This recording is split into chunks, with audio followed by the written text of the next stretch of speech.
When duty calls, unpacking the phrase. Hello, everyone. Today, we're diving into the fascinating world of English idioms, and our guest of honor is the phrase, duty calls.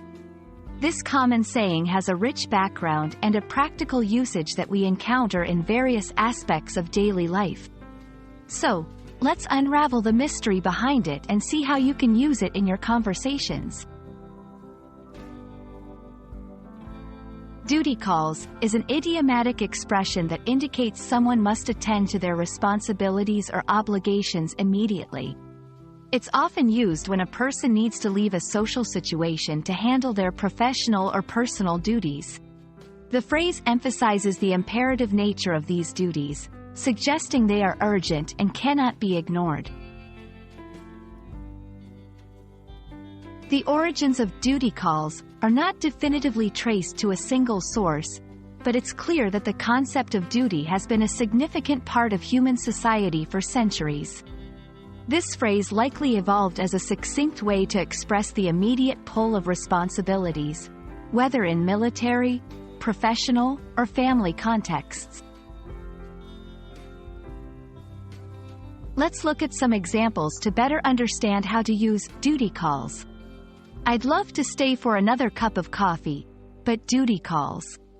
I have a report to finish today. During a party, a doctor receives a message about an emergency. She stands up and says, "Excuse me, duty calls," before rushing to the hospital. These examples show that the phrase is a polite way to excuse oneself when obligations beckon. You can use duty calls in any situation where you need to attend to your responsibilities. It's a phrase that conveys respect for the obligation and also informs others that you have important tasks to handle. It's versatile, formal enough for professional scenarios, yet casual enough for everyday use. And that's a wrap on duty calls. I hope this explanation helps you understand and use this phrase with confidence. Remember, it's a handy way to express the need to tend to your duties promptly and with a sense of priority. Until next time, keep learning, and don't forget, sometimes, duty calls, and we must answer.